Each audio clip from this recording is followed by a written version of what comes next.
Good afternoon, everybody, and welcome. My name is Jeff Gedman. I'm the president and CEO of the Legatum Institute, a fabulous audience. We are here in Charles Street, the home of the Legatum Institute in London, but we're also live streaming, so welcome to our audiences across the UK and around the world.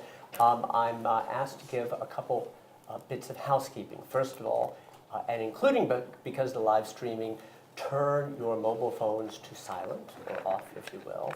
And then second, if you want to join the conversation on Twitter, it is at Legatum, L-E-G-A-T-U-M-I-N-S-T, hashtag prosperity. We have a fabulous panel and a terribly interesting topic.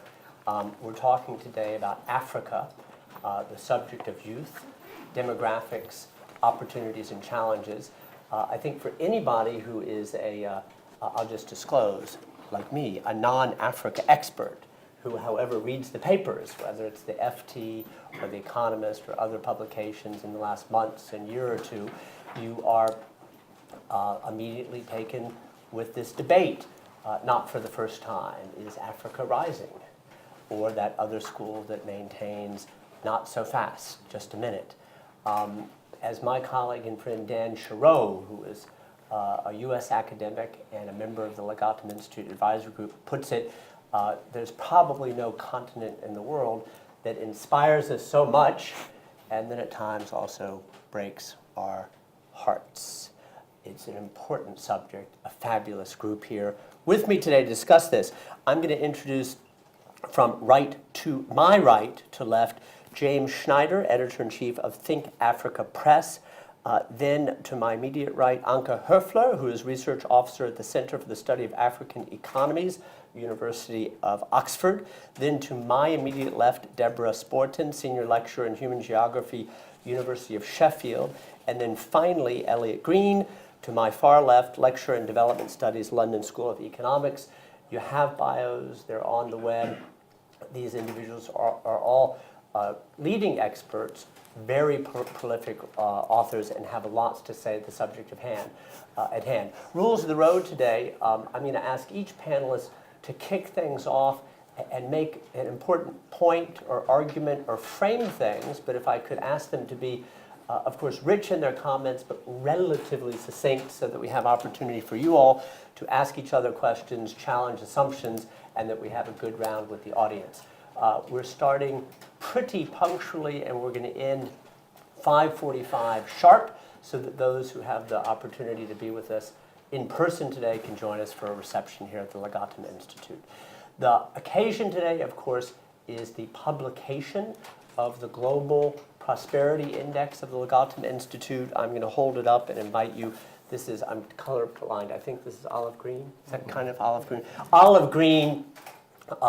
Take a look at it, www.prosperity.com. But also, we have released just a few weeks ago, a special report on Africa.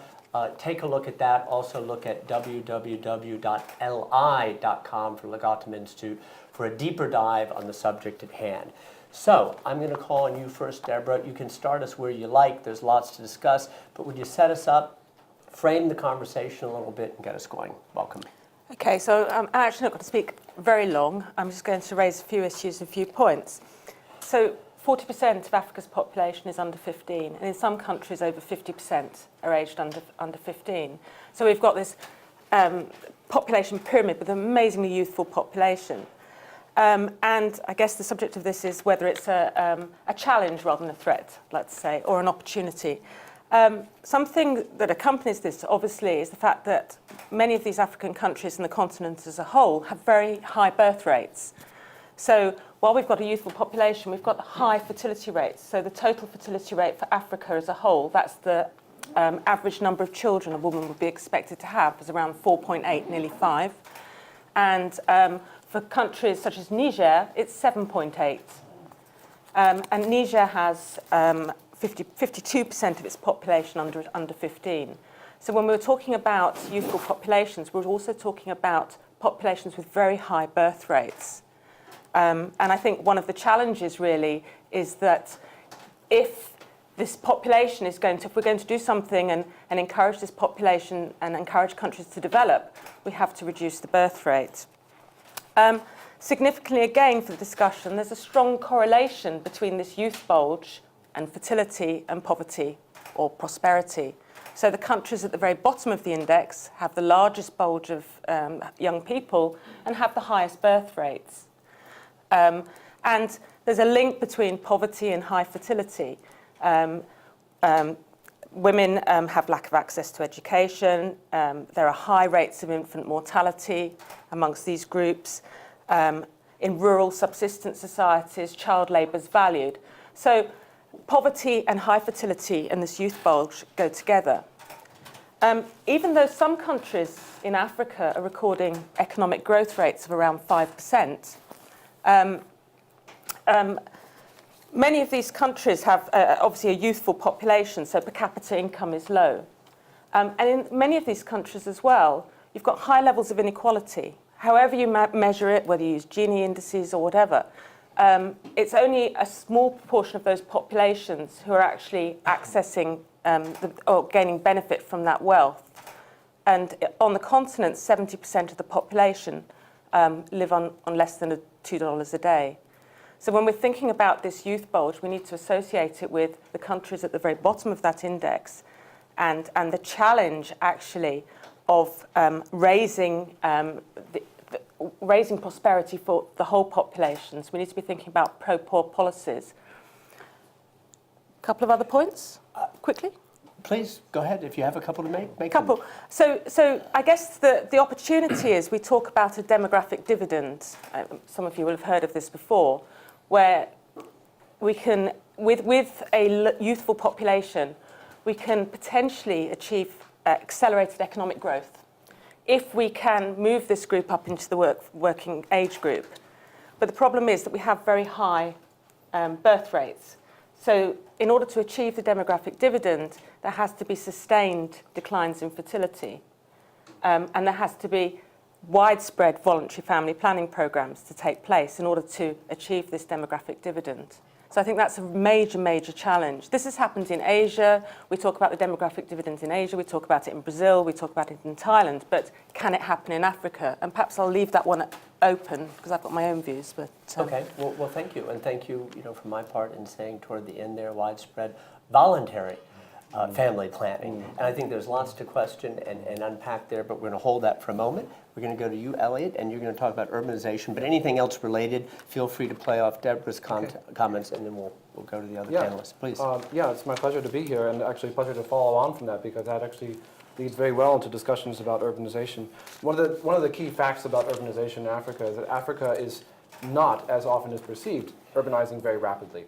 What is happening in Africa is you have vast, very high rates of urban population growth. That is not the same thing as saying it's high rates of urbanization, right? We have a huge number of people who are now living in cities compared to, say, 50 or 100 years ago. There's two reasons for that. One, of course, is rural to urban migration. Then there's various reasons why that might happen. Some of that is involved with some studies that have been done recently suggesting that might be linked with geography. Declining rainfall might lead people to leave the countryside and go into cities. But of course, it's also linked with natural resources. The country which has the highest rate of urbanization in Africa, in fact, it's the highest rate of urbanization in the world since 1950, is Botswana, which I thought appears at the highest level of all African countries on the Prosperity Index. That's because of diamonds. Other countries which have seen very high rates of urbanization because of oil and other types of natural resources. And this is where I follow very happily along from what Deborah was saying. Another major reason why countries urbanize is not because people move into new cities, but new cities are created. Because you have a threshold, say 1,000, 10,000 people, below which a village is considered rural, above which it's considered urban. The reason why cities grow is because of mortality decline. Not fertility decline, but mortality decline. Africa has seen, despite the HIV/AIDS epidemic, huge, vast, high rates of population growth, and a lot of that's been driven by declining mortality. And that means that a large number of Africans are now living in cities, some of whom didn't even move into cities, but actually saw their village turn into a city because of high rates of population growth. And that means then that we see high urban population growth. On the other hand, we also see high rural population growth. And that's one of the key things about Africa. We see urbanization creeping upwards. Of course, Africa is urbanizing. It's still not projected to be a majority urban continent until at least the year 2030.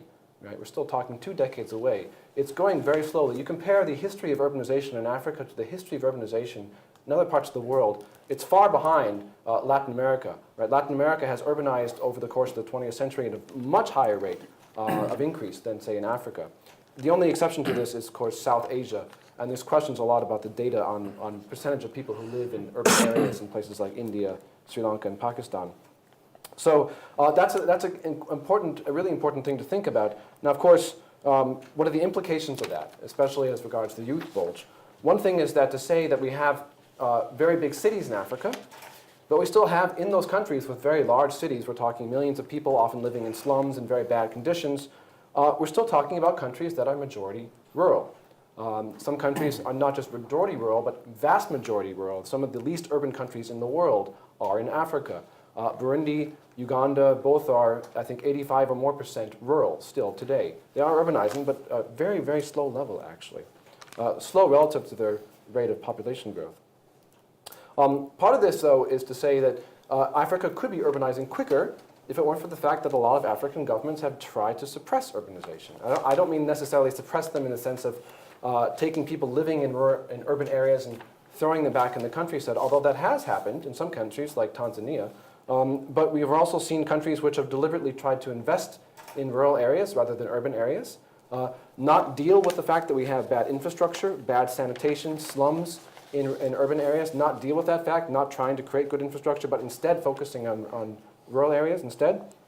And so what that means is that we're dealing with, and this is where the youth bulge comes in, we're dealing with a large population of underemployed and unemployed youth in cities, and what those groups of people often do, and this is what I'm going to hand over to Anka to talk more about violence.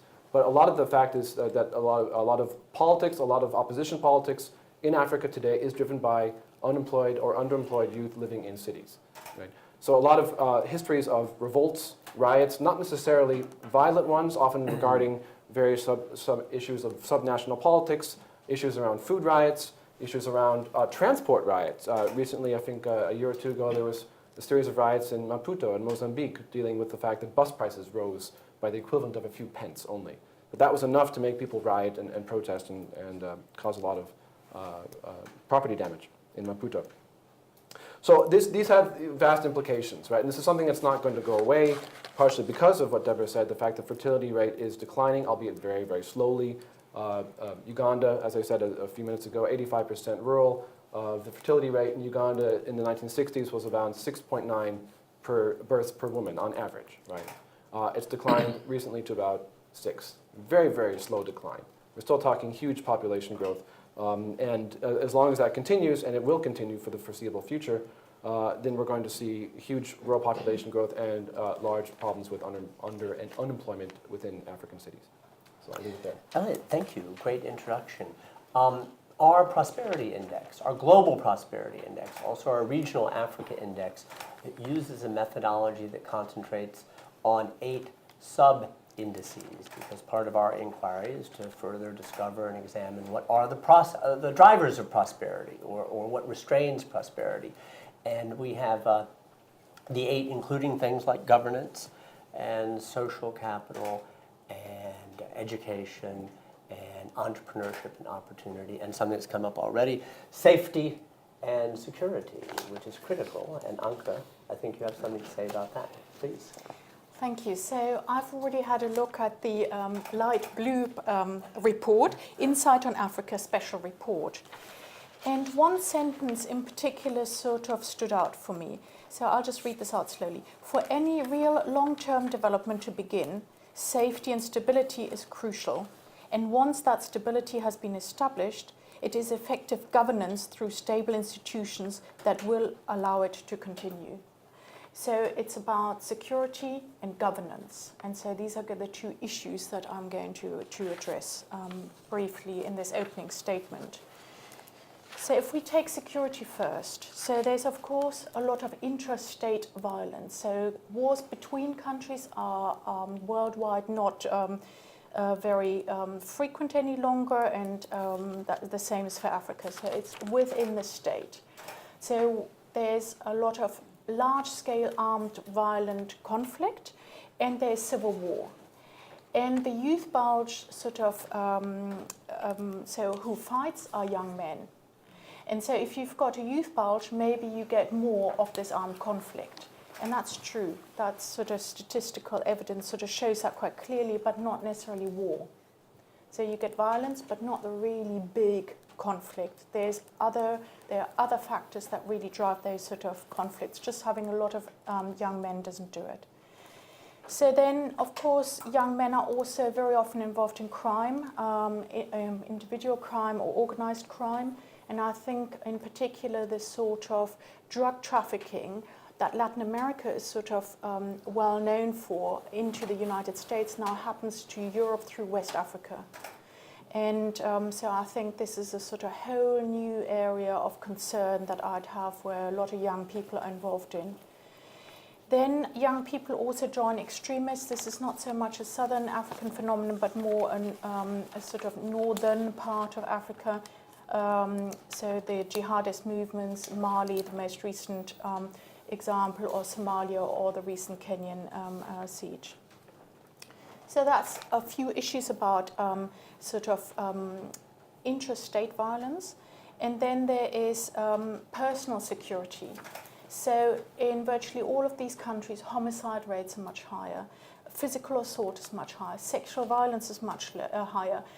Child abuse in terms of hitting children is still very much the norm in school by families.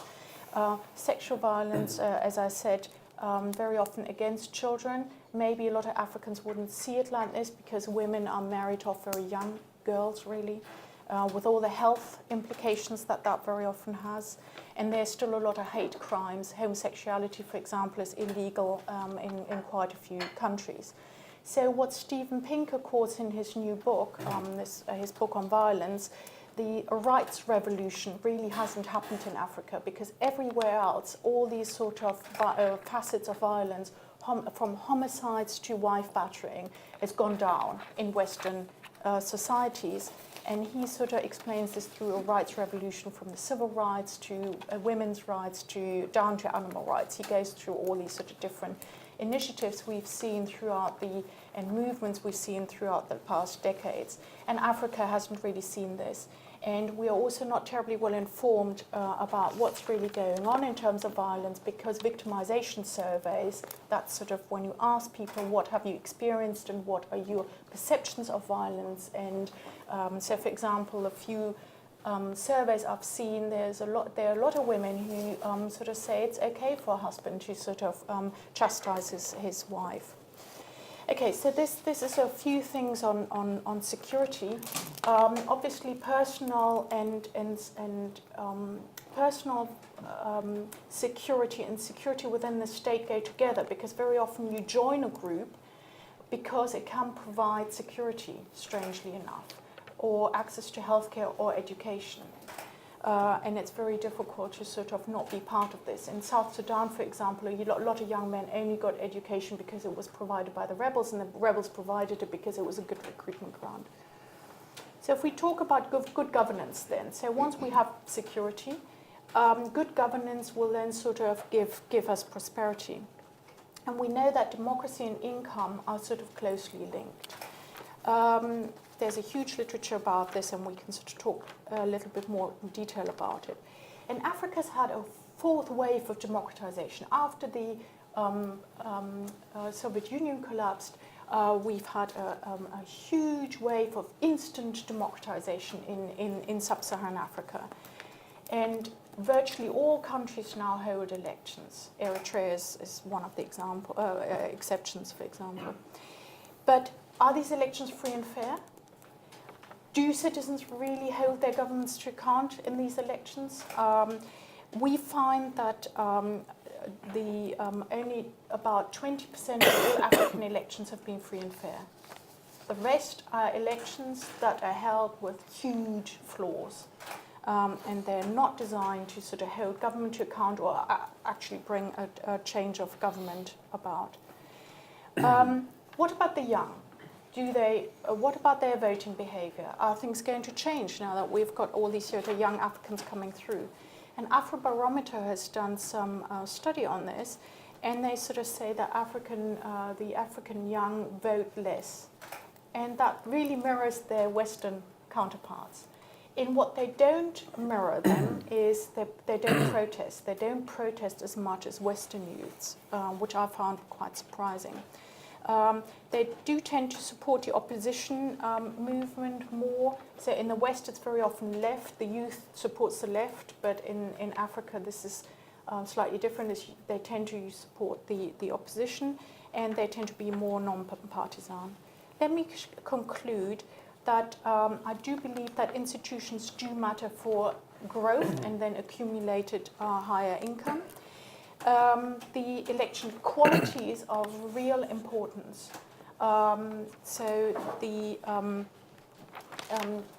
We need mechanisms that citizens hold their governments to account. And one thing that's really not happening in Africa is taxation. And taxation is a very important link between the governed and the government. No taxation without representation. Yeah? So the moment you are taxed, you do hold your government to account. And Afrobarometer finds that 75% of all the Africans they interview in a variety of countries haven't paid any tax, income tax, property tax, or local government fees. So they've got very little interaction with the state. And sort of if we can get taxation up, my hope would be that Africans interact more with their state and hold their government better to account. One idea is, for example, to cap aid at 50% of taxation. Because at the moment, a lot of countries in Africa are still very aid dependent, so they're accountable to the donors, not to the citizens there. So we need to sort of maybe cap aid. And how successful it can be and how empowering it can be to sort of really have more taxation and more tax income is the example of Kieran Holmes in Burundi. He's an Irishman who heads the independent tax authority there, and through a variety of reforms, he has managed to double Burundi's tax income. Now imagine Burundi going to the donors and say, could you please double your contribution? It's not going to happen, but there are resources within these countries that are untapped, and Burundi is now sponsored for financed the first hospital ever just from Burundian money, and that's empowerment. Thank you. Anka, I have two questions before we go on to you, James. One is, you've spoken about, I have three questions, I'll make it two. One is where you left off on taxation. And one understands the need for revenues, and one understands the need for inclusiveness and linking states to citizens. Does greater taxation lead, however, in some instances to counterproductive dependency and exactly not what you just suggested, which is empowerment? The second question about governance, you identified governance and safety security as key to development in these nations, in nations generally. On governance, we applaud that, and we believe that through the work of the Prosperity Index, that decent, accountable government and that rule of law and that property rights are so central. But as a practical matter, this doesn't apply just to Africa, but certainly Africa, as a practical matter, how does that work in societies that are highly tribal? I was in Ethiopia last year as a non-Africa expert, and I asked someone, how many languages are spoken here? And I think the answer was something like 75, of course associated with groups and tribes and so forth. So I guess, governance, central government in societies that are highly decentralized and tribal, how does that work as a practical matter? If you could take briefly those two, and then we'll go on to James. Okay, so African, so this is always a broad sweep. We're talking about Africa, but it's 45 countries. Yeah?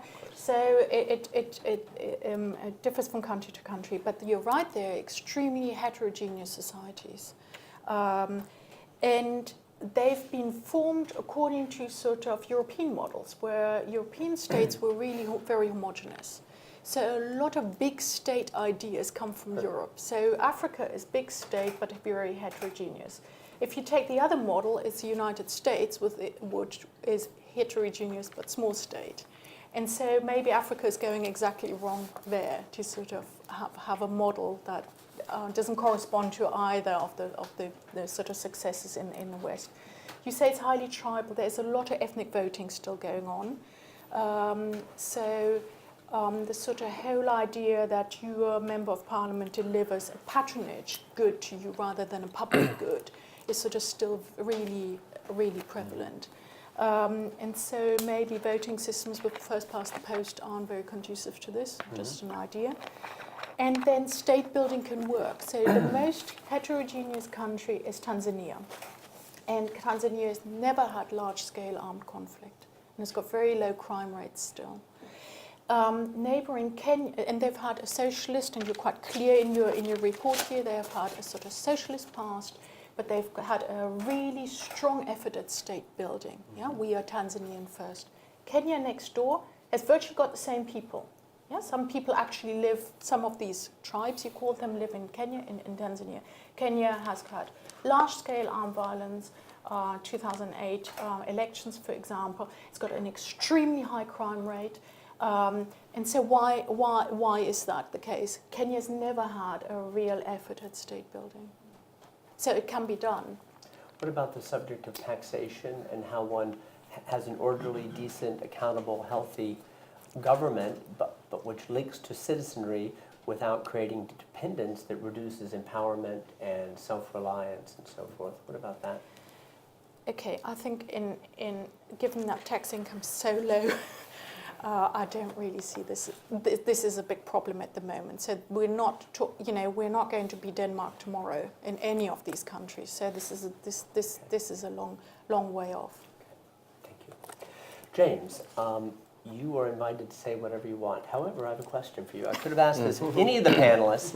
You know, it's a fact and a welcome fact that all our experts here today are academics or very talented journalists or editors who have developed this specialization. But it's quite fair to say that each individual up here has a great deal of affection for the subject matter at hand.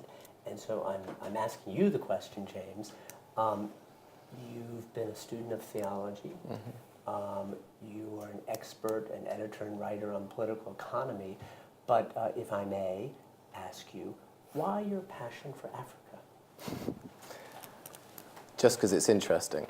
There's really no other reason. I've got no strong connection to it other than I find it intellectually extremely challenging, and that's what I work in, so that's what I'm interested in. Fair enough. And over to you, please. Oh, right, okay. You're not off the hook. I'm not off the hook yet. Sorry.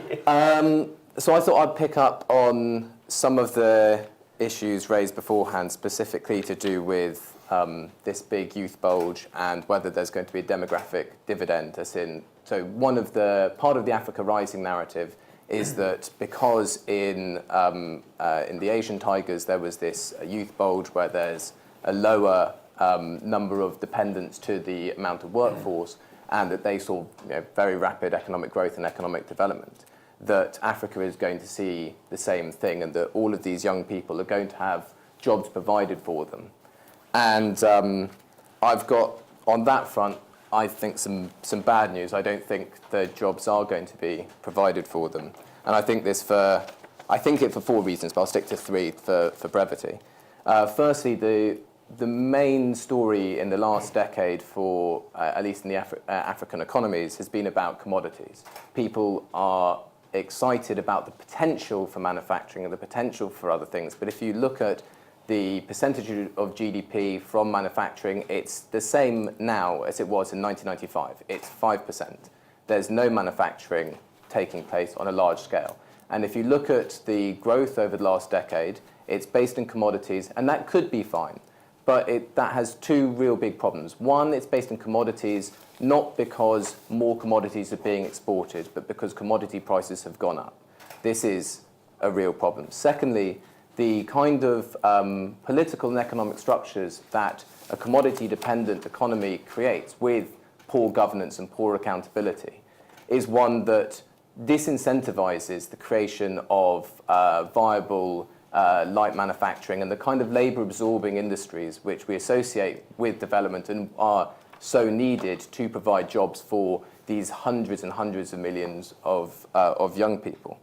And really, the commodity-dependent economy creates a condition which the central bank governor of Nigeria has called economic imperialism. And he doesn't mean that as in people are coming in and they're trying to be nasty and they're trying to steal the resources, but he means structurally, if Africa is exporting raw material and then imports finished items, it's always it can't move itself up, it's always at the lower end of the global economic chain.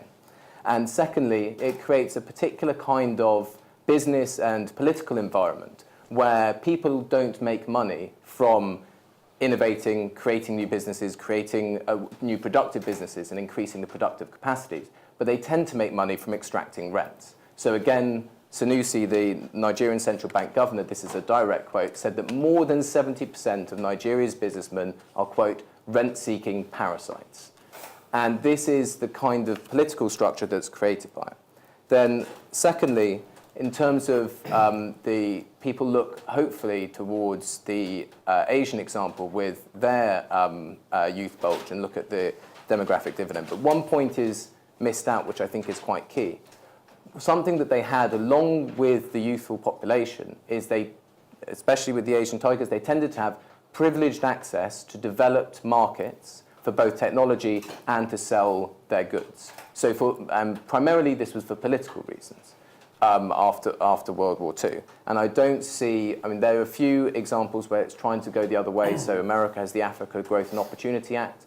But as a counterpoint to this, there's huge subsidies in the US and the UK which stifle the ability for Africa to export. And also there are other structural things which take capital out of Africa. We hear all of the time about money going into Africa in terms of aid, but way more money leaves the continent in illicit financial flows. More money leaves the continent, more capital leaves Africa than goes into it. And that is unlikely to change, that's unlikely to change immediately. And I'll make one final quick third point. There's the question of geography. So if you look at a heat map of where manufacturing has increased in emerging markets in the last sort of 15 years, it's firmly in two places. It's Central and Eastern Europe, because access to the EU, joining the EU, and it is in Asia. And I think the interesting thing here is the piggybacking on pre-existing areas of trade. So part of the reason, obviously in no way the only reason, but part of the reason why China was able to get its goods elsewhere is pre-existing shipping lines because of Japan's manufacturing. Likewise, China's neighbours are able to, which is where the manufacturing, as China shifts out of the light manufacturing and moves more towards the electronics and moves up the value chain further, those areas are moving more to its neighbours and more to its regional neighbours. So Vietnam, Cambodia, Bangladesh, they're seeing the big increase in manufacturing. And we're not seeing that in Africa to provide all of the jobs. But can I say a couple of positive things? Don't want to just be a downer. So there is some good news. So this youth bulge is also associated with access to new technologies for mass communication. And as we see in other places in history where there's a youth bulge and they have access to a new communication medium. So if you look at post-war Europe and America and television, their ability to remake their own societies somewhat in their own images and to communicate and to do the kind of alliances that would have been unthinkable 20 years before are increased. So I think that also this youth bulge in a kind of socio-cultural sphere will mean that far more of global cultural and social production will have an African face, will have an African voice, and we'll be far more accustomed when we're sitting in places like London, we'll be far more accustomed and it will seem far less foreign and it will have a far larger share. And this also will break down some barriers within societies, which might be towards hierarchy or towards gender or towards preset ethnic identities, which won't necessarily, but could be extremely socially positive. And as we're hearing in previous panels about the creation of social value as well as economic value. So Jules Evans was quoting Tyler Cowen saying that these new technologies, Wikipedia, and so on, they create more social value than they create economic value. But that is still value, and it is still meaningful, and it is still prosperity in a sense. And these new means to communicate will provide power in some senses, even if they don't provide necessarily electricity and jobs. James, thank you. I would like to ask Deborah and Elliot the same question. Anka pointed out, and necessarily so, that when we talk about Africa, we're not talking about a monolithic bloc, we're talking about sub-Saharan Africa and 45 individual nations. And you, Elliot, mentioned in reference to our prosperity index that Botswana has been up, and it's up. And by the way, we're working in the area of correlation. We don't make the claim to causation yet.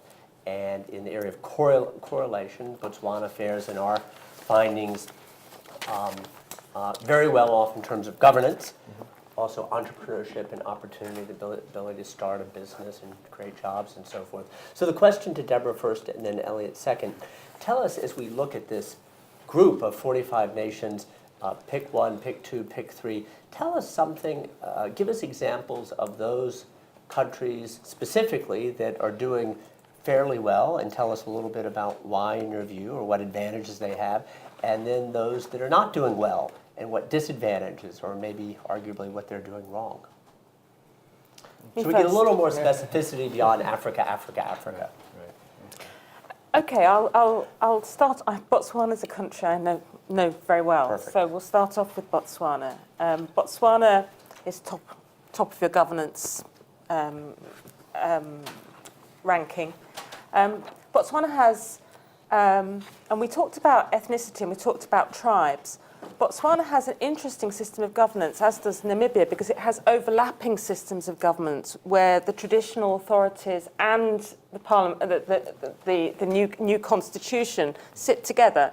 So in Botswana, they have a House of Chiefs in Gaborone, and they also have a parliament. And it's a bit like, perhaps it's like us and our House of Lords and our House of Commons, but they have these two systems that actually work together.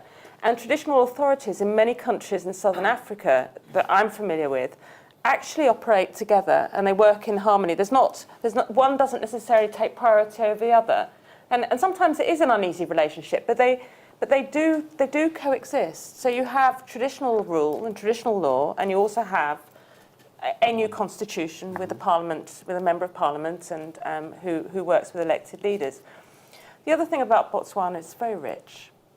It's very rich. It has, as has Namibia, South Africa, and you're seeing now a lot of these countries are very resource rich.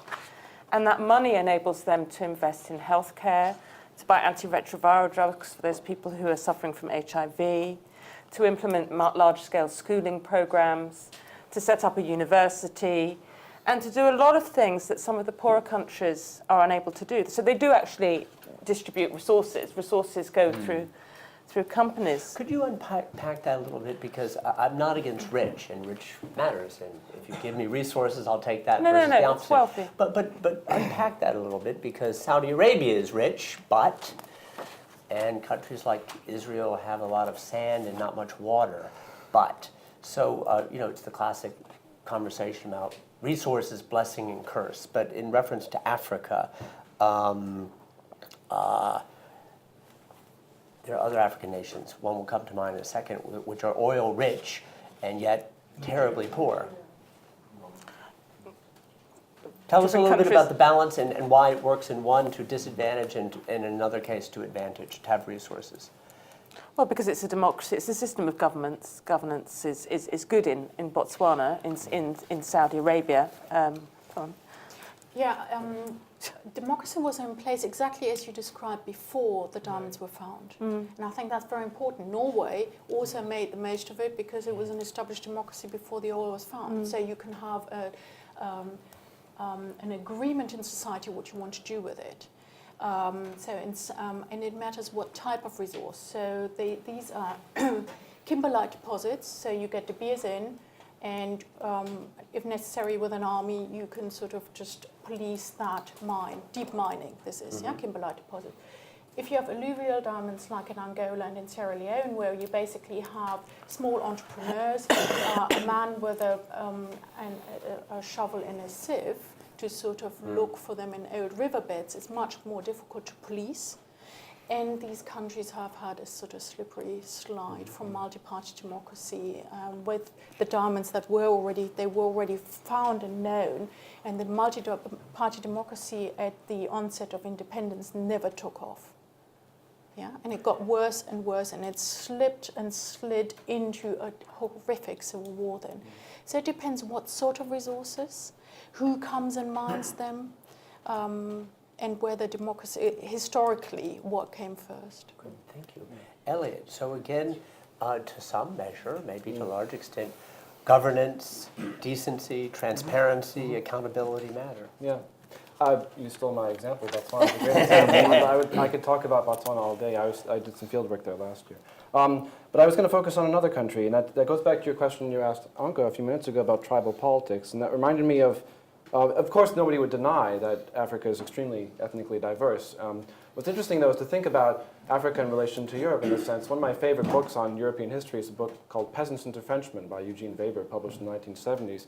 Very famous anecdote from that book. Apparently, the Lord's Prayer from the Bible was translated into, I think, 80 different dialects of French at the beginning of the 19th century. France was actually, if you want to think about being an ethnically diverse country, was a remarkably diverse country.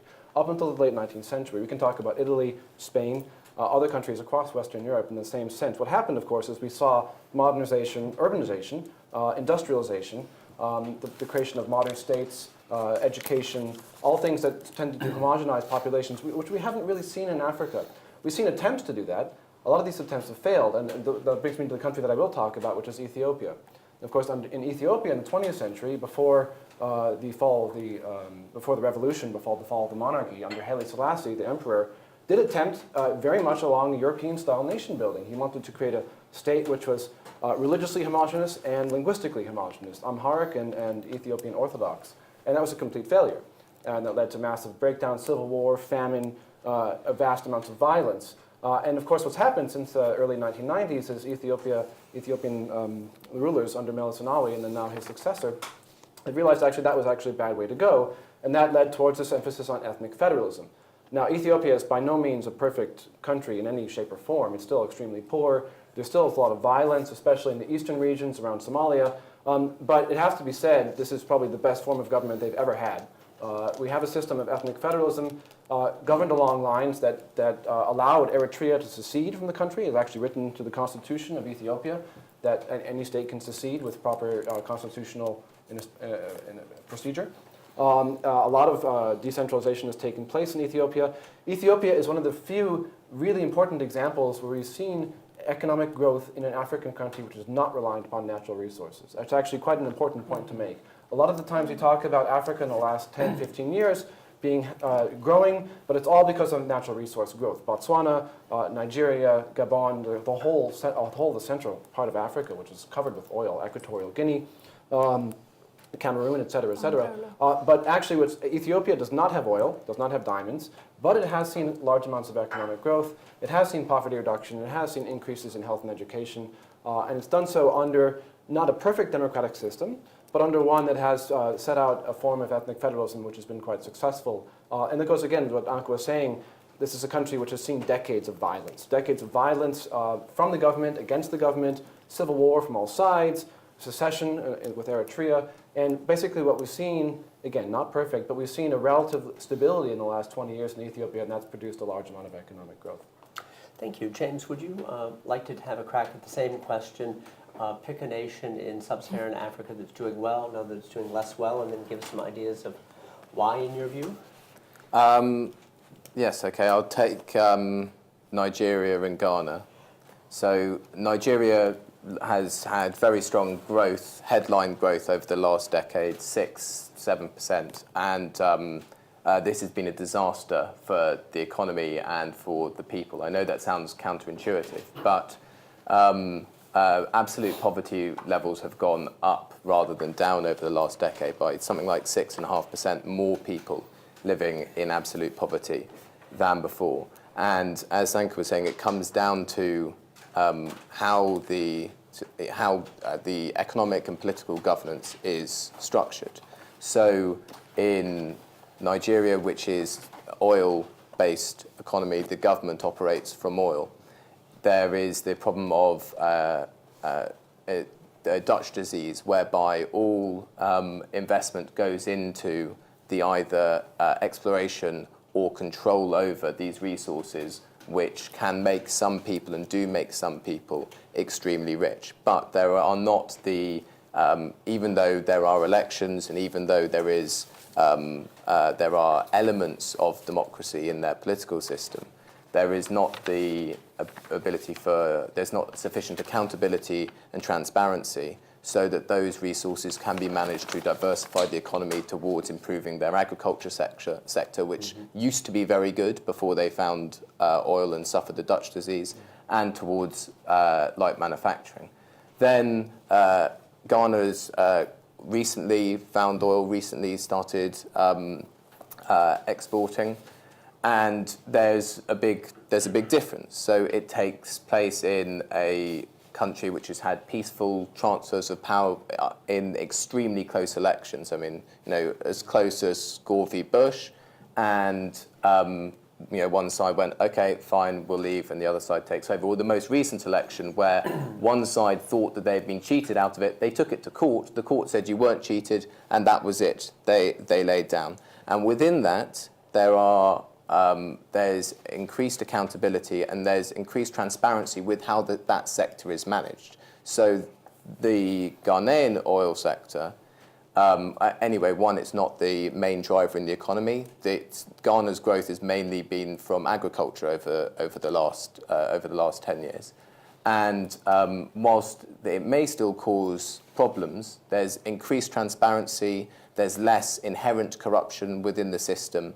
And so it's really about the degrees of popular control and the degrees that elites can capture rent. And if elites are incentivized to only capture the rents, then they'll only capture the rents. If the people can prevent the elites from just capturing the rents, then elites will also engage in productive economic activity. Thank you. Before we open up to the audience, I'm going to do that in just one moment, promise. Anka, one last question on this. The pillars of safety, security, and governance. And you mentioned the word democracy, and I applaud you that you mentioned the word democracy. However, here's the question. What about countries that have safety and security and, let's say, some form of stable and efficient government that's, however, not democratic? Rwanda, to some extent. In another region, Singapore, very efficient, low levels of corruption, but not at all democratic. Yeah. For different reasons and different histories, of course. So Rwanda, after the genocide, obviously has got the incredibly difficult task of sort of how do you move on from an extremely difficult past? And it's been done in other places. I'm German by origin, so German recent history is obviously exactly that. And in Paul Kagame, Rwanda has got very efficient president. I think everybody sort of agrees on that. Human rights record, maybe not so good, yeah? And sort of disappearances from the opposition and so on. It's also the question of how the country deals with the genocide. When you go to Rwanda, there's no distinction between groups. It's not allowed. And nobody talks about Hutus and Tutsis, and it's not allowed. And whether that's the right way, these groups are actually not distinct. They don't have a different language, they don't have a different religion. They are very much constructs. They're not genetically different, but it's an interesting reason for me why different political groups captured these sort of terms that go back to Belgium, the Belgian colonizer and their taxation system actually, and the cattle holders versus the non-cattle holders. And then once there was a sort of history of violence and spirals of violence and experience of exile, these groups really formed. So these groups, even though they're not genetically or linguistically or in any way or shape different, really, these people, there was an identity that really clustered around these sort of two different groups, and that's not being tackled. So is this going to be a future problem for the country with this very authoritarian leadership style? I don't know, but at least Rwanda's growing. Rwanda's not growing because of, so just like Elliot's example with Ethiopia, this is because of the natural resource of coffee, not something that comes from under the soil. So they're doing really well economically, and I hope that this building wealth gives people a stake in society. The Belgians are ethnically totally separate. Yeah? The Walloons and the Flemish speakers really hate each other, and their young men don't go to the Ardennes and fight it out. They've got too much to lose, and they've got ways of sort of sorting differences. And I hope that I don't know where this hope comes from, but I have to, like you say, it's intellectually very difficult. I really hope for Rwanda that this sort of prosperity will sort of then have more of a dialogue when Kagame's term limit, he will hit a term limit next time round. What comes next then for Rwanda? Can I just pipe in? Please. Because Yes, please. it's a very interesting question. But I mean, one of the things that's a bit scary, of course, in situations like Rwanda is what Anka just said. What happens when and if Kagame steps down? He might not step down. He might continue along with what Museveni has done just north of the border in Uganda. Popular. But the sad thing about Africa is that historically we've seen periods of strong economic growth under authoritarian rulers, only for things to fall apart after they leave power. The most classic example of all is, well, there's two classic examples. One is Cote d'Ivoire. Up until the early 80s, was considered a major success story. And then, of course, after the president Houphouët-Boigny died, after his death, I think within 5 or 7 years, they fell into a civil war. The even more horrific example is, of course, Mobutu in DRC. Up until we have articles, I've seen this, academic articles, newspaper articles in the late 70s, talking about how the DRC was a fantastic example of successful nation building, economic development, et cetera, and then we all know how that turned out, right? And these things, unfortunately, do tend to unravel once people tend to get older. These dictators or authoritarian rulers tend to lose control, and especially after they pass away. And the real question about Rwanda is how sustainable that is. Unfortunately, these economic gains that Rwanda has made could be wiped out very quickly. Sad. Thank you. All right, dear colleagues, the floor is open for questions. This gentleman first, a handheld microphone, Jordan, with my colleague Jordan, is coming to you, and if you would tell us who you are. And Thank you very much. Thank you very much to the panel. Fascinating insights, all very relevant. My name is Mulumba. I'm from Uganda, although you can tell I've lived here a lot. I would like to continue with the last question that the moderator brought about. Very relevant. I've noted down a few countries here, and please do not roll your eyes, because you'll have heard this question before. If we look globally and historically at the nations which have rapidly industrialized, we're not talking about Africa, we're talking globally, rapidly industrialized, built up their GDPs per capita, household incomes, all those particular metrics. Well, I'll tell you a few. Japan went from being almost a medieval feudal society to a first world country in a couple of 100 years. China, Taiwan, Singapore, which in about 58, 59, something like that, had the same GDP per capita as Uganda, as Ghana. Some might even argue Chile. And then I'll get controversial and suggest perhaps Iran. What do we see with these? These do not have what you would call pluralistic, what we call Western-style democracy. Certainly not under those regimes that have brought these rapid industrializations. I'm sure you've got some comments. One could even argue to an extent, for Ghana's sake, that yes, they've had peaceful changes of power for the last 2 or 3 regimes, but you could argue that perhaps it was the Flight Lieutenant Jerry Rawlings, who is anything but Western democratic, that put some of these pillars in place. I think Kagame is doing incredible things in Rwanda, but if you go and speak to the youth there, partly because of the genocide and a dissuasion to speak about ethnicity and difference, but also partly because there is a certain feeling of brainwashing. They do not seem to have much to say that challenges the state. So to come back to your question, please, Mr. Moderator, because I've never felt that it's been fully answered.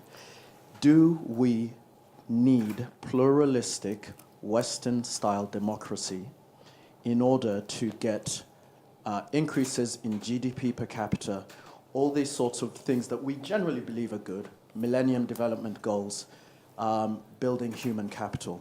And if we don't, how much of a diversion from that would we be willing to accept? Well put. Deborah, you want to begin? Yeah, I was going to refer to some of the examples that you mentioned. You mentioned Singapore, Taiwan, and Chile, Brazil. They all had very similar population structures to Uganda, say today, sometime 30, 40 years ago, perhaps in the case of South Korea, Taiwan. And they don't necessarily have, they didn't necessarily have the democracies that you talked about. But what they did do was they reduced fertility massively. They introduced large-scale voluntary family planning. They improved public health massively. They reduced infant mortality hugely, all within a very, very short space of time. And so that youthful population reached working age, and they didn't have many dependents. And at the same time, they were considered stable. So they might not have been democratic, but they were stable. And so they encouraged investments, and people were prepared to trade with them. And they were good partners. And I think one of the differences is now in Uganda is that there's this sense of instability around some of these regimes, that there's a lack of confidence in some economies. And I think that's what we're talking about. Rwanda, it's obviously not a democracy, but it does encourage investment, actually. Ellie? Yeah, I mean, I'm a political scientist, so I'll give a political science answer to this. I mean, a lot of the examples, not all of them, but most of the examples we talk about, this rapid industrialization, are countries that were forced to because if they didn't, the regimes would fall, the presidents and prime ministers would be thrown in jail and executed. Right? We're talking about countries which were forced under existential threat. South Korea, right? Why did they industrialize? They didn't have any diamonds or oils. Why did they industrialize? Because if they didn't, they would be invaded by North Korea. Taiwan, why did it industrialize? Because if it didn't, it would be invaded by China. Japan avoided colonization by industrializing. Right? These are countries that were forced to do so. These are not because they had leaders who decided one day, they woke up and said, we want to industrialize, but they were forced to do so out of sheer political interests. One of the big arguments people make about Africa, and again, this is a very sad, depressing argument, is that African states do not have existential threats to them. Right? There's nobody who's going to invade these countries and overthrow the rulers and stick them in jail. The threats come within, not from without, with exceptions. And again, here Rwanda is a classic example because Rwanda has faced existential threats from various sides, from its neighbors, and from within. So this is perhaps one reason why we've seen Kagame pursuing policies of development. It reminds me of an article with the title, Give War a Chance, right, in Africa, instead of Give Peace a Chance, because war has tended to promote development, or at least the threat of war has tended to promote development in cases in East Asia. Can I give a very Yes, different Iqbal, answer please. to this Well, question? wait for the microphone Sorry. and identify yourself, please, I please, agree please. with all this, but we need to see... And tell us who you are. Yeah, I'm Iqbal Kadir. I run the Legatum Center at MIT. I'm a professor there. The point I have is we are sitting right here in England. This is a country that didn't start out with pluralistic democracy to give rise to commerce. Commerce took hold for some other reasons, which we can explain, we can understand. And that tamed the kings. And that's what gave rise to pluralistic democracy. So when you take a snapshot in pictures and you see pluralism, democracy, and economic progress, you should not correlate. They go together. In fact, capitalism gives rise to those things. So that's one way to see, whether it's Korea or Japan or elsewhere, somehow capitalism took root, and we can take a look at that. That's what gave rise to democracy. It's not So, the other way Iqbal, around. you mean capitalism, economic development through markets and so forth. What? as they say, As they skip lifts a from the middle leaders, class yeah. that begins to make demands Yeah. for. Even unpack China, that a little bit. I'll unpack. Yeah. Even China, which we all think that a new dictator, Deng Xiaoping, changed the country in a new direction. That's usually the commonly known headline. But I'll give you the books by Victor Ni, Sonia Oper, a very recent book, and there are many other books before that, have showed that capitalism rose in China bottom up. Often farmers, and even in a dictatorial country. So what I'm trying to say, even this country started out with a dictator, but slowly, we call them monarchs, but what I'm saying is slowly, they got transformed. But what I'm trying to say, you need to see that process and to see the end result and say, the end result must be the requirement is actually not what works. I prefer democracy and pluralism and all these. But historically, it is something else. Somebody provided stability, and then citizens wanted to work and advance their own causes, which ultimately rose to democracy. You can go back and see what percentage of people in England voted over the years. You will see it has slowly gone up. Boy, there's lots to say. Is it, this gentleman here, is it directly related to what we're speaking about right now? It's a question. Related to this topic? Or another topic? Just moving it on slowly. Hold it before we move on. We'll come back to you. Is yours directly related to this? Give it to this gentleman. We're coming to Anka and James in a minute. But if it's directly related to this, and if you've misled me, I'm cutting you off. I think so. Do you have a microphone there? Brilliant. And I've who got- are you? We've talked about sitting Tell us who you here. are. Sorry, David Braham. We've talked about our sitting here in our nice ivory towers, discussing democracy in Africa, which is one rather hypocritical and two rather silly. But the West dependence, the Africa's dependence on the West, it's causing more damage than good right now. In fact, we're probably causing more of the damage in this continent. Things like trade barriers and things like that. When are we going to get it? When are we going to understand, actually, we're slowing their growth down, we're slowing their democracies down, and we're keeping their dictators in jobs by selling them arms and selling them everything else? When are we going to finally get a wake-up call to these things? Okay. I'm going to say that wasn't exactly directly related, but it was in the ballpark. So hold that. I want to finish. The gentleman from Uganda asked a great question, and he wanted a great answer. We're going to finish that, and then we're going to go there and go there. No, we've got lots of things out there. Anka, you said you're from Germany. And Iqbal is right, but he's not completely right, because in Germany it wasn't capitalism that gave rise to democracy. It was other historical events. And I think if you go country by country, Chile maybe yes, Germany and Japan no. Singapore arguably an outlier, small city-state with a ruling class that's exceptionally competent, if you will, and lacking in corruption. But Anka, say something broadly about what we can understand about culture and democracy. And I'll tell you why. It seems to me that every time historically we've come up with a good argument about why democracy, and I'm going to define that broadly as decent, accountable government, rule of law, broadly. Every time we've come up with a good argument of why it's culturally specific, then we get fooled time and time again, right? Because we understood that the Chinese can't do that, but then the Taiwanese did. And we understand that the Koreans can't do that, but for whatever reasons, Elliot, the South Koreans did. And we understand that the Sub-Saharan Africans can't do that, but in some fashion, the people of Botswana have. And even, if I may add, closer to home, perhaps, at the end of World War II, there were people in this country, and my country in the United States, that didn't think Germany, because we understood its authoritarian tradition and the failure of Weimar, that Germany could become an enduring democracy. Even in the case of Japan, in 1945, the most famous Japanese expert in the United States, a gentleman named Joseph Grew, G-R-E-W, he was ambassador in Tokyo, told the President of the United States that the best that you could hope for in Japan would be a monarchy, but knowing Japanese history and culture as he did, they're not going to develop a democracy. So it's a long way of saying, make some observations about what we know, what we don't know about culture and democracy, and also what works. So democracy in Germany obviously didn't just start at the end of the Second World War, because the Thousand-Year Reich luckily only lasted 9 years. So it had some democracy before. And under Bismarck, the franchise was extended, and a lot of civil rights were enshrined in a constitution in a newly unified Germany. So that was long before the Americans and the other allies sort of constructed West Germany and the democracy there. So there was a tradition there already, if a failed one.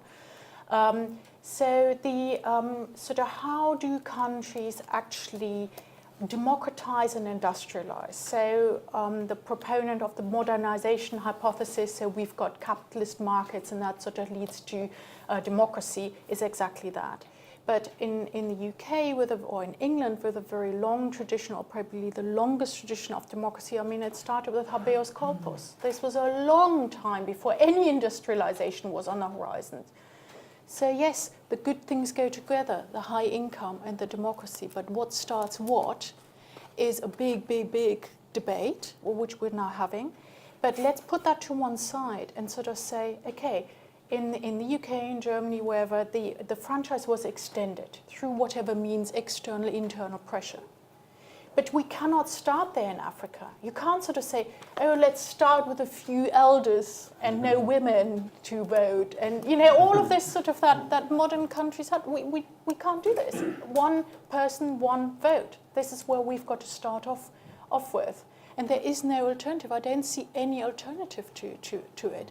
And as I said before, a lot of these sort of systems that look democratic, look, we can hold elections, aren't actually democratic at all. There's a long way to go. You seem to assume that they're all democracies. They're not. They're really quite authoritarian.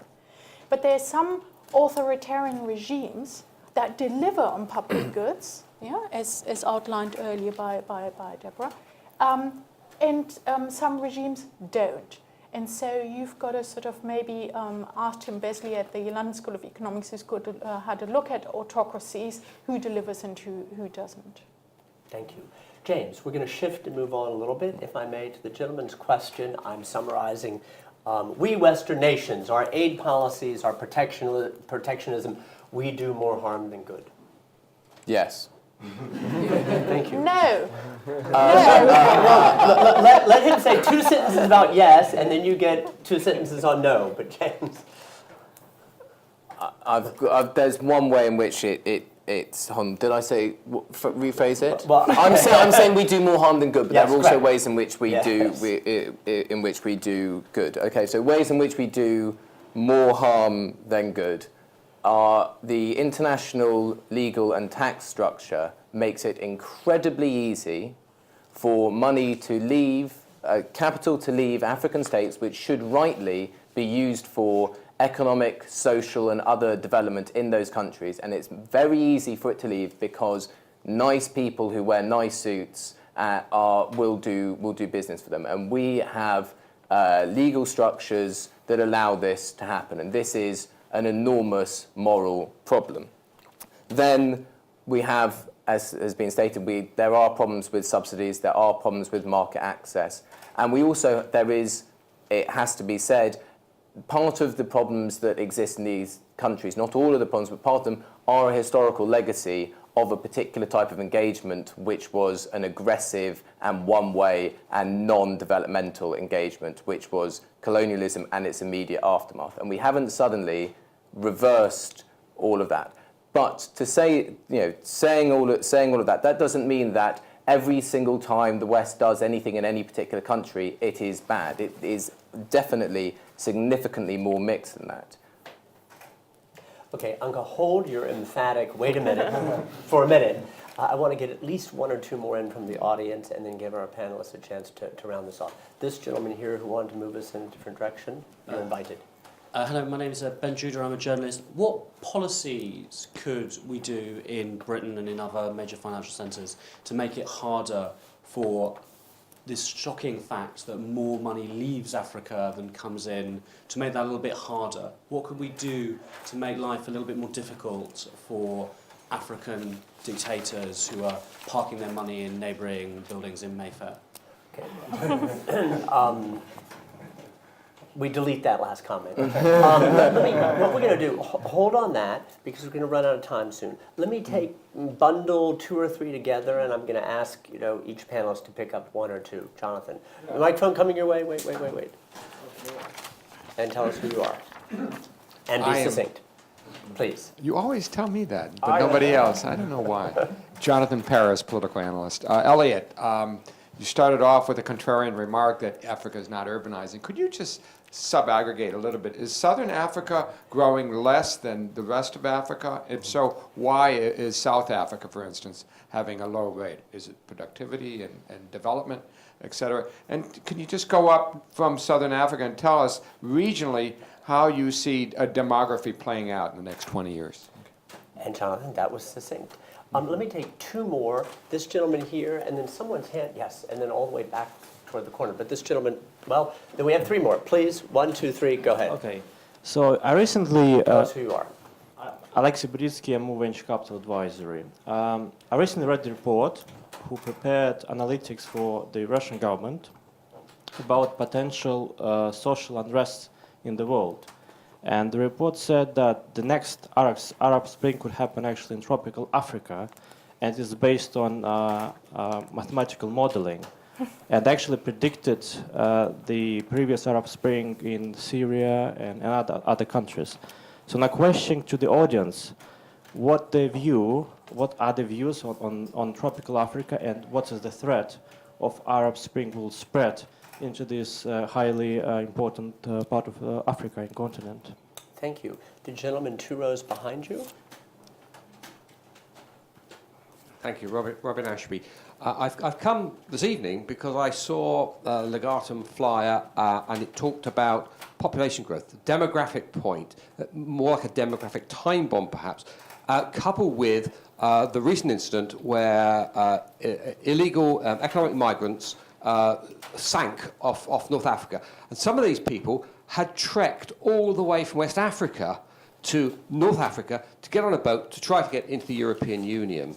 And as I sat here, I got more and more horrified at the prospect of growth, birth rates of 6 per, reproduction rates of 6 per woman. This is going to cause huge numbers, and I cannot conceive of any form of economic development that is going to be able to make these people kind of want to stay in place, and therefore that demographics is going to pressure us and our society even more when already quite a lot of people are pretty disturbed by that.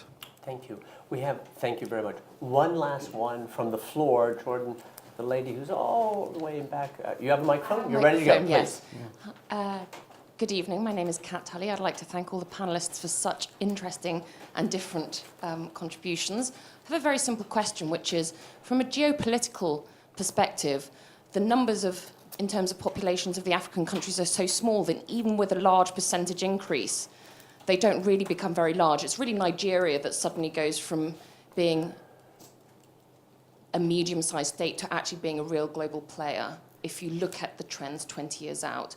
How do you think that's going to affect Europe? How is having a real African superpower in the way that South Africa has failed to be, really, how might that affect what goes on in Africa? Thank you. I do want to say that I'm very glad you started with, I have a very simple question. Thank you for that. We are close to wrap up. I'm going to begin with you, Deborah.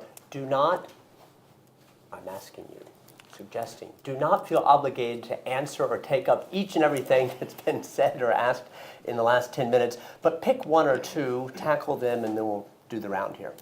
Yeah, there was some I thought, well, that's not for me. So in relation to the Arab Spring and the next Arab Spring, Uganda, a year ago they were talking about Uganda and Ugandans rising up against Museveni, and if you read the papers or saw the news, Uganda was almost a dead cert, and then it calmed right down. But it's still bubbling under the surface, I think. In relation to economic migrants, high fertility, and what we call steep demographic gradients, People have likened the Mediterranean to the Rio Grande and compared the US-Mexican situation, I think. People are moving because they're desperate, they're poor. And people are moving to the cities because they're desperate and they're poor. It's not because of any kind of economic growth that's taking place there. They're not going to go into high-skilled jobs. They're going to eke out a living to support their families back home. So in many ways, these people aren't investing in themselves. They're just surviving by doing this.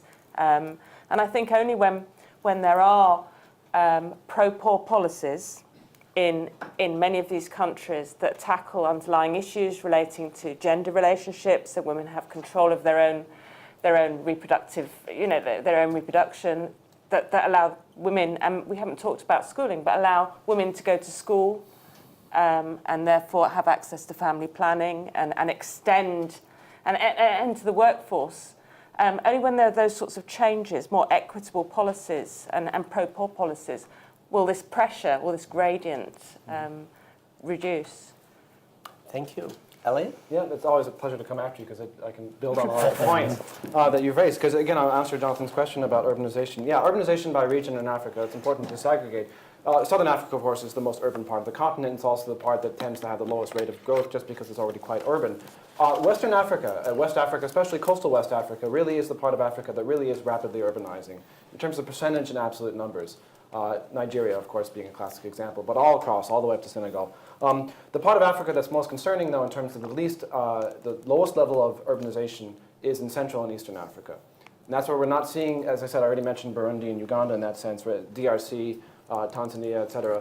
We're seeing low levels of urbanization, we're seeing high rates of population growth, low levels of fertility decline.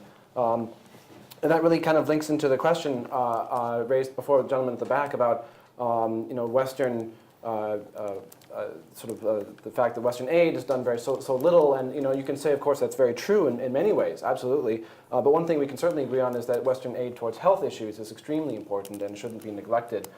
We talk about the issue of HIV/AIDS. That's, of course, something we haven't talked much about. But I think HIV/AIDS comes up a huge amount in the literature on health, whereas issues around fertility decline don't really come up enough. I'll go back again to Uganda. A few years ago, the population of Uganda had doubled since President Museveni took office in 1986. And instead of saying, oh, that's concerning, we should try to lower fertility, he said, that's fantastic, there's more voters for me. Which is not the sort of thing you'd like to hear from somebody who's been receiving so much praise, justifiably, by the way, for the way he's dealt with HIV/AIDS. Right? So I think that needs to come into the agenda in terms of policy debates. Again, voluntary family planning, not imposed in terms of a one-child policy like in China, but in trying to actually lower fertility for the benefit, most of all, for the benefit of women. Right?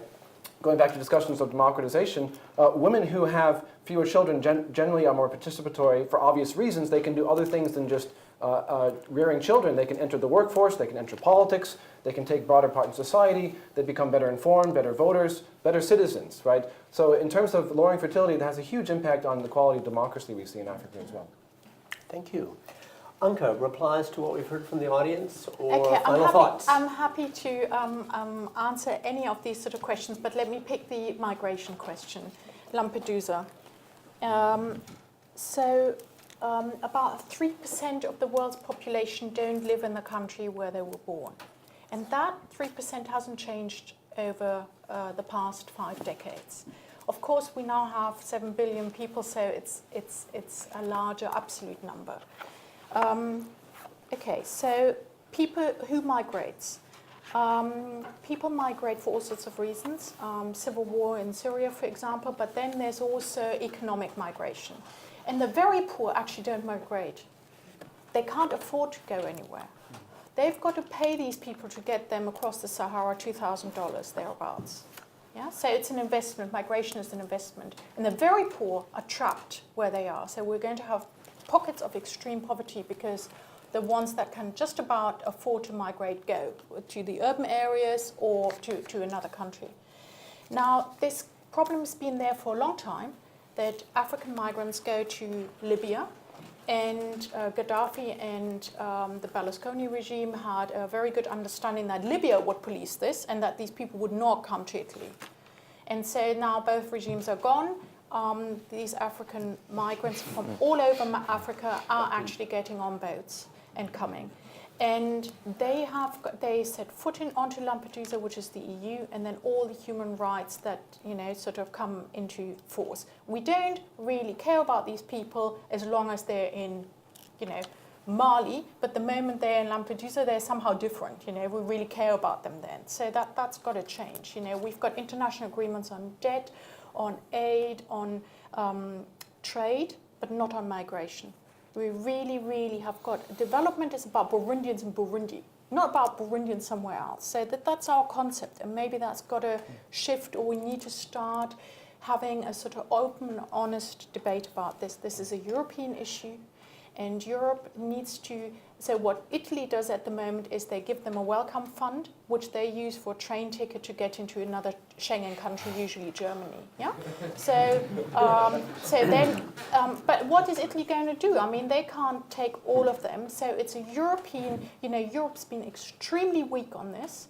And a Sudanese refugee has got, a 2% chance of being accepted in Italy. It might be slightly wrong and out on the figures, but a huge probability of being accepted in Spain. That's wrong. If we've got European human rights standards, then then we should agree on whether this person should have asylum or be granted asylum or not. We need to tackle this Europe-wide, and maybe also think more about economic migrants and have a point system like other immigration nations have. Thank you. James, final thoughts, please. I think the geopolitical question has been left, so I'll pick up on that one. So Nigeria is a really big country. It's not a medium-sized country in terms of population. There's perhaps, the figures are all over the place, but perhaps 160 million people. There are 1 billion people in Africa, and as we've heard, the population is growing dramatically. And I think it's not only if there are, by mid-century, 2 billion Africans, does that make it a superpower, and so on. It's Africa needs to collectively become a superpower in order for it to accelerate its development and to deal with some of the starkest issues to do with poverty and depredation.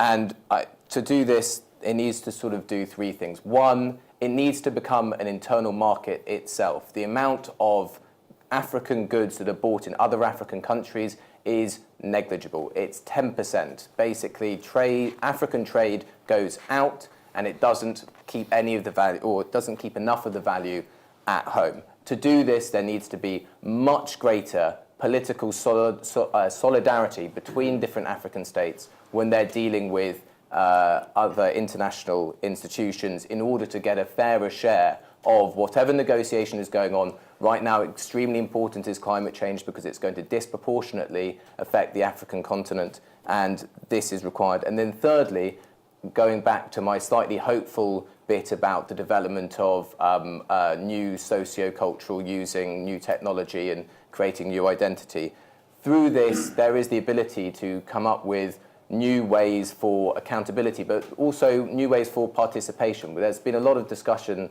tonight about democracy tending to leave out the participatory element. Democracy isn't you have leaders and they're reasonably nice to you. That's a start, but democracy is where you are participating and you are playing a real role in deciding what happens in your local area and also in your country.